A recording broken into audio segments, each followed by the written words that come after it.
PD님 굉장히 더우실 것 같은데 저는 뭐 괜찮습니다. 실내에 있으니까 괜찮네요. 모컬. 안녕하세요, 모카 김한용입니다. 오늘 살펴볼 차는 르노 조에입니다. 유럽에서는 이 차를 조에라고 하지 않고 조이라고 하는데요, 사실 조이라는 말이 가장 잘 어울리는 자동차란 생각도 들어요. 정말 즐거움을 위해서 만들어진 자동차, 직접 살펴보시죠.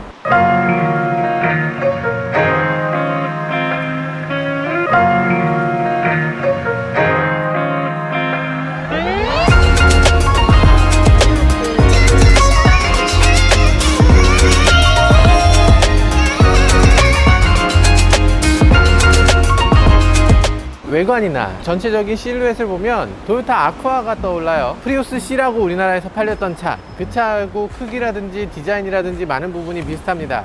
지금 저절로 문이 열리는 소리를 아마 들으신 분들 계셨을 텐데, 멀어지면 또 잠기죠. 멀어지면 이렇게 잠깁니다. 제가 누르지 않아도.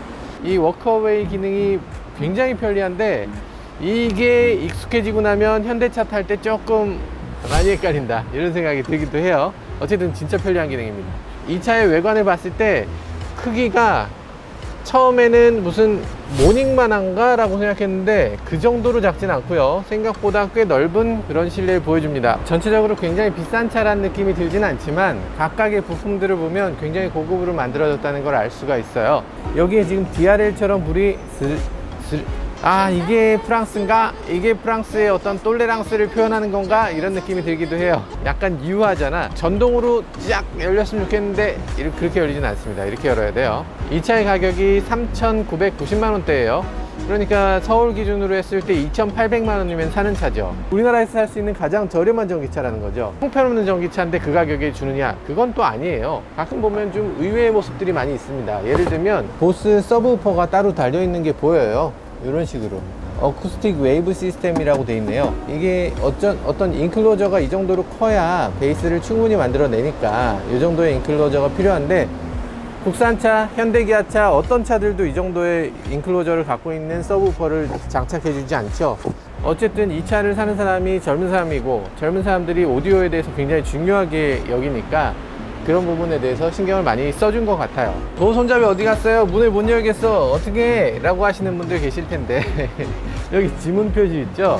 지문인식 아니고요, 눌러서 여는 거예요. 이렇게. 네, 중요한 건 이렇게 외관을 보는 게 아니니까 직접 시승을 통해서 알아보도록 하죠. 실내에 지금 들어왔을 때 처음으로 느껴지는 건, 이게 2,800만 원짜리 차라고? 진짜 그 가격에 이 차를 살 수 있다고? 라는 생각이 들어요. 굉장히 만족스러운 인테리어입니다. 디스플레이 자체가 좋잖아. 이게 왜 이렇게 좋지? 현대기아차도 물론 핀치줌과 드래그 다 됩니다. 근데 현대기아차의 핀치줌과 드래그는 이렇게 자연스럽진 않아요. 이게 마치 르노 삼성이 갖고 있었던 그 S링크 있었잖아요. 그 S링크에서의 그 한을 푸는 것 같은 느낌이 듭니다. 내가 그렇게 욕을 먹었는데 이제 한번 보여주마, 내 진정한 실력을. 이런 느낌이에요.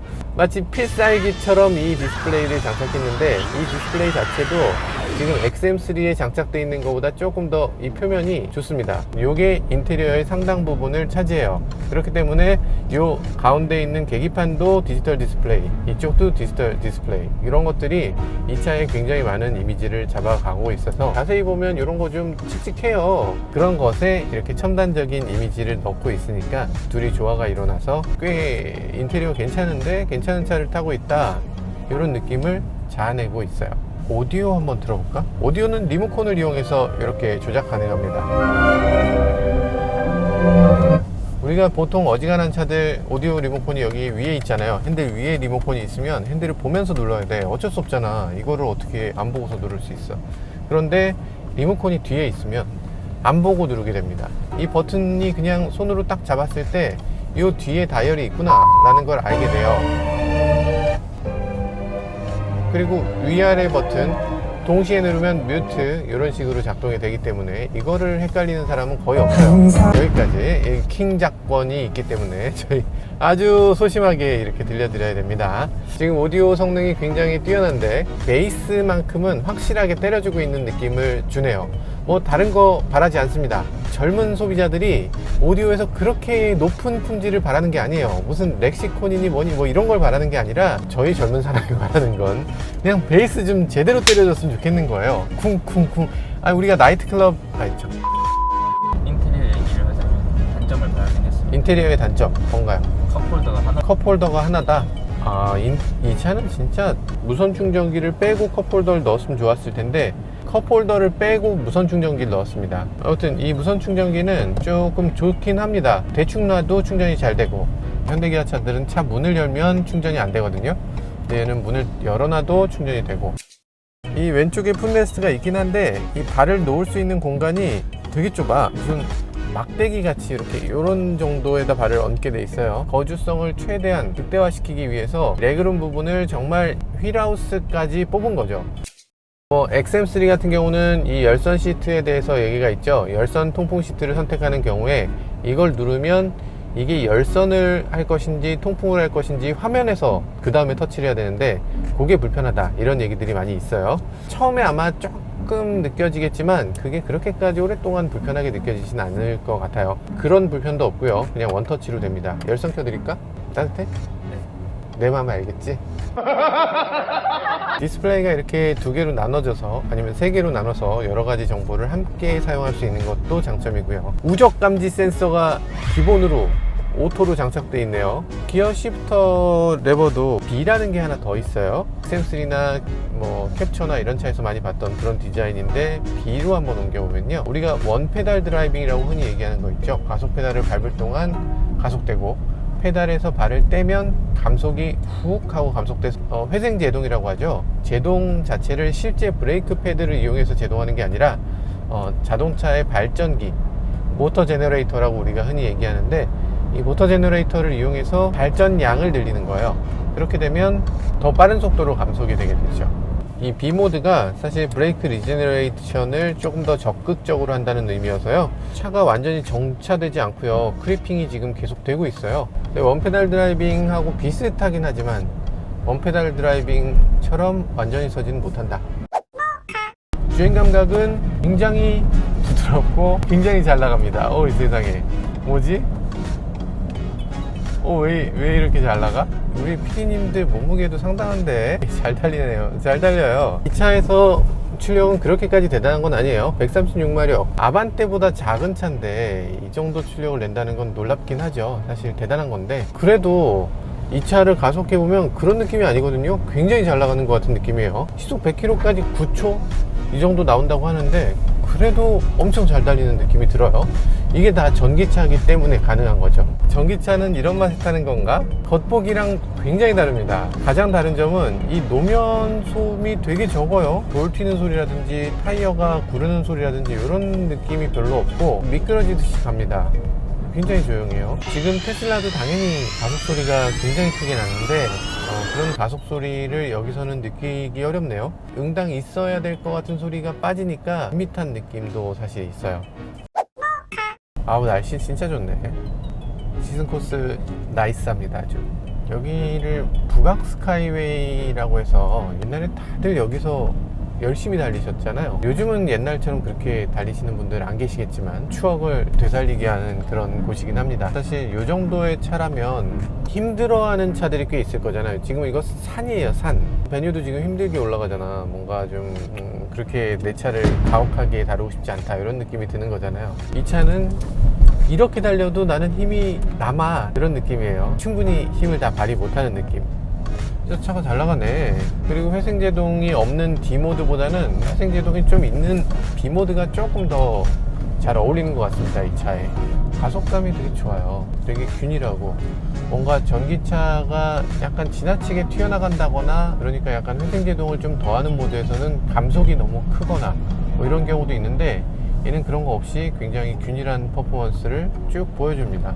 가솔린 차보다 더 익숙해요. 우리가 예상한 대로 움직여지는 그런 모습입니다. 핸들링도 굉장히 안정적이고, 물론 약간의 언더스티어로 세팅이 되어 있긴 합니다만 아주 다루기 편한 그런 핸들이고, 이게 어지간한 코너에서 특별히 롤링이 있다거나 이런 게 별로 없어요. 아마도 전기차의 특징이라고 할 수 있겠죠. 전기차의 특징은 이렇게 약간 급한 코너에서도 차가 기울어짐이 좀 적고요. 이런 기울어짐이 적기 때문에 더 편하게 운전할 수 있는 거죠. 르노 삼성이 이걸 왜 산길에서 이걸 시승하게끔 했는지 알겠다. 이게 산길에서 시승해 보니까 이 차가 얼마나 훌륭한지를 알겠네. 이게 의도적이구만. 시트 포지션이 그렇게 낮은 편은 아닙니다. 아무래도 전기차의 그 배터리 때문인지 그렇게 낮은 위치에 있진 않은데 그래도 굉장히 안정적인 느낌을 주는 건 인상적이네요. 전기차가 아주 익숙해졌어요. 어지간한 데 가면 테슬라 몇 대 서 있는 건 당연하게 느껴지죠. 예전 같으면 오 테슬라 이런 느낌이었는데 이제는 그런 얘기도 안 나오는 것 같아요. 주식 보면서 오 테슬라 이러면서 오우야. 주차할 때 보면 핸들이 한 바퀴 돌고요, 더 돕니다. 더 돌아요. 그래서 요즘 들어서는 전륜구동 전기차 같으면 회전 반경이 굉장히 넓잖아요. 근데 얘는 회전 반경이 굉장히 좁아서 주차에 뺐다 넣었다 할 때 굉장히 편리하게 사용할 수 있는 그런 부분이 있는 것 같아요. 기어 노브에 P, R&D 이런 식으로 P가 있잖아요. 근데 얘는 지금 P가 없습니다. P가 없으면 어떻게 하느냐, P를 꼭 주차 브레이크를 당겨야 하느냐, 지금 약간 비탈이거든요. 그렇지 않고요, 시동 버튼을 누르면 알아서 주차 브레이크가 작동됩니다. 중립으로 들어가고요. 그러니까 사실 굉장히 많은 부분을 굳이 고민하지 않아도 되게끔 그렇게 만들어 놨어요.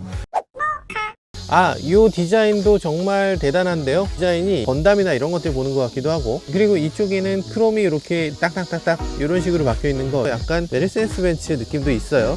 여기 레이더가 들어있는데요. 레이더는 있지만 이게 어댑티브 크루즈가 있다는 뜻은 아닙니다. 이 레이더는 긴급 제동을 위한 레이더예요. 근데 레이더를 굳이 이런 식으로 보여주고, 그러다 보니까 번호판이 더 낮아졌는데, 우리나라에 지금 판매되는 모든 자동차 중에서 번호판이 가장 낮은 것 같아요. 바닥에서 한 변밖에 안 되는 요 위치. 번호판이 이렇게 낮아도 괜찮나요? 이 로장주도 지금 이 차의 이미지를 강조하는데 굉장히 좋은 느낌을 주고 있어요. 수입차 느낌이 물씬 나네요. 이 안에 도대체 뭐가 들었는지 너무 궁금한데 잠깐 한번 열어볼까요? 엔진 어디 갔어? 엔진 누가 훔쳐갔어? 아니, 이렇게 작은 차도 지금 가스리프터를 이용해서 이렇게 올려주는데, 지금 카니발 같은 차 왜 가스리프터 안 넣어주나요? 이해가 안 되네.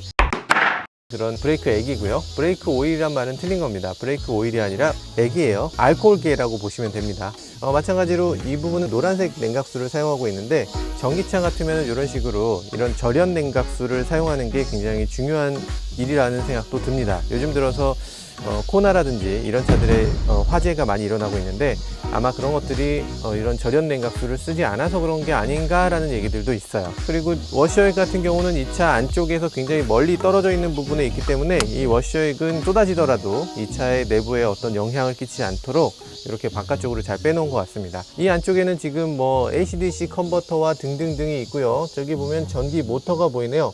전기 모터를 앞쪽에다 장착했는데, 물론 뒤쪽에다 장착할 수도 있었겠습니다만 이렇게 앞에다 장착함으로써 좀 더 구조가 단순해지는 그런 부분이 있는 것 같긴 해요.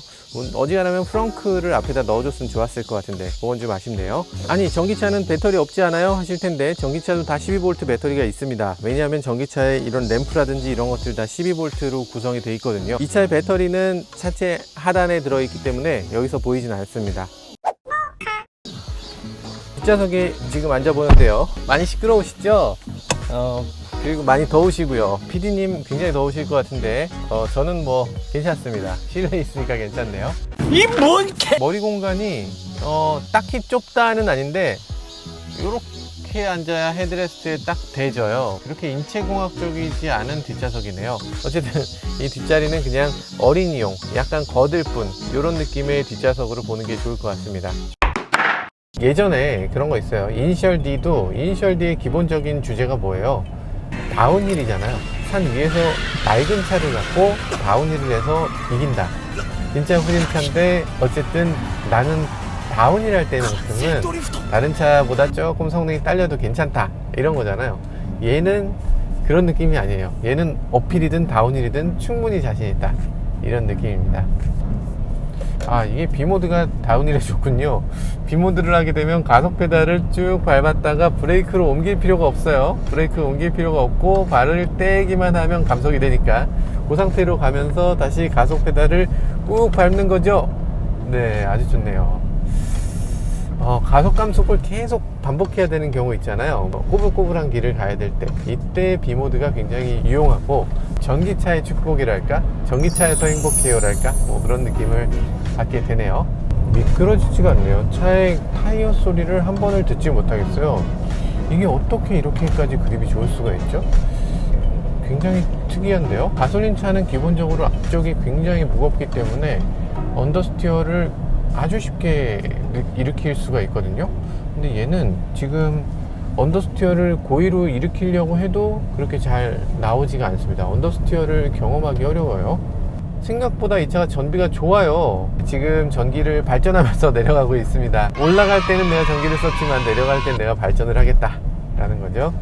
14kW를 벌고 있네요. 놀고 있는 동안에도 너는 내 경제를 위해서 이렇게 돈을 벌어주고 있구나.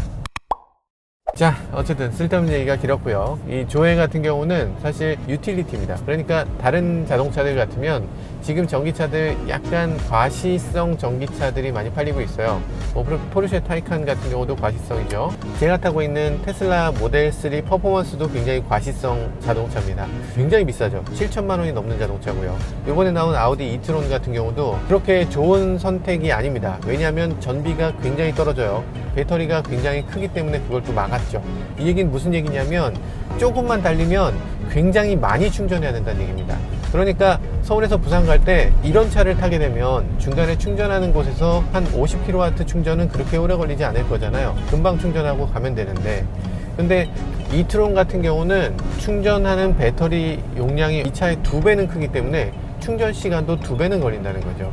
그렇기 때문에 이트론 같은 자동차는 확실히 과시성 자동차고요. 근데 이 차 같은 경우는 굉장히 실용적인 자동차, 전비가 굉장히 높은 차니까 평소에 일상적으로 주행을 하면서도 잠깐의 충전으로 주행거리가 확 증가되는 그런 걸 볼 수가 있어요. 장거리를 갈 때도 크게 부담되지 않고 커피를 마시는 동안 충전 한번 하면 되는 정도, 이런 정도이기 때문에 큰 부담 없이 사용하실 수 있고, 그리고 차량 자체의 가격도 굉장히 저렴하기 때문에 이 정도 가격이라면 그렇게 큰 부담을 갖지 않고 한 번씩 구매해 볼 만한 그런 자동차라는 생각도 들어요.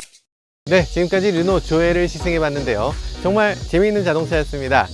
일단 작지만 이 차가 작아서 할 수 있는 여러 가지, 좀 더 다이나믹하고 좀 더 즐겁고 좀 더 귀여운 면이 굉장히 좋은 특징이라는 생각도 들었습니다.